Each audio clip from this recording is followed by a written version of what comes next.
Bonjour, my friends. I'm Frankie, and welcome to Club Foodie. September is the time to visit our orchards and buy a big bag of apples. There are so many apple recipes on the website, including this delicious one that is very easy to make. In today's episode, I'll show you how to make my apple turnovers. This is a great dessert recipe as well as a mid-afternoon snack. So let's start. Here's our apples that we peeled, cored, and cubed into small pieces. And we'll pour over some lemon juice before tossing with our clean hands until nicely coated. It doesn't really matter if they get browned due to oxidation, but a little citrus gives a nice taste to the final product. And we'll set aside for now.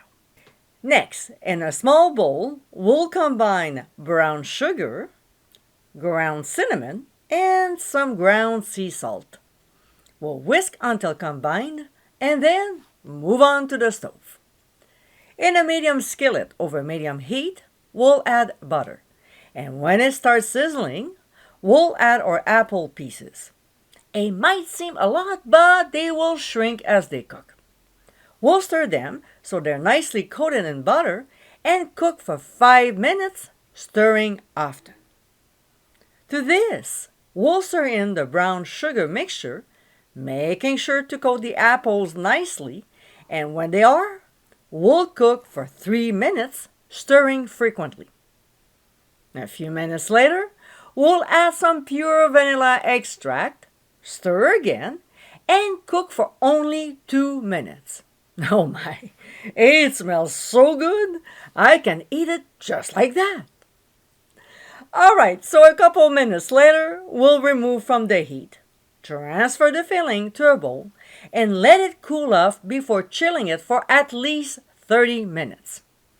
The beauty of it is the filling can be made ahead of time. I normally made it in the morning and continue with the recipe later in the afternoon. While the filling is in the fridge, we'll lightly flour our work surface and roll out each thawed puff pastry sheet into a 10-inch square. Then we'll slice each sheet into 4 equal squares. I'm using a pizza cutter. It's easier that way. We'll spoon a couple tablespoons of the apple filling in the center of each square before brushing 2 edges with an egg wash, which is simply an egg beaten with milk.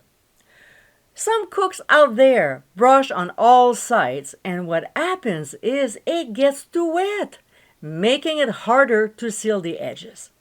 2 sides is plenty.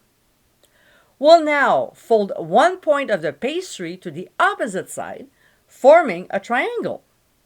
We'll press the edges together to tighten them up so all the goodies stay inside the pastry.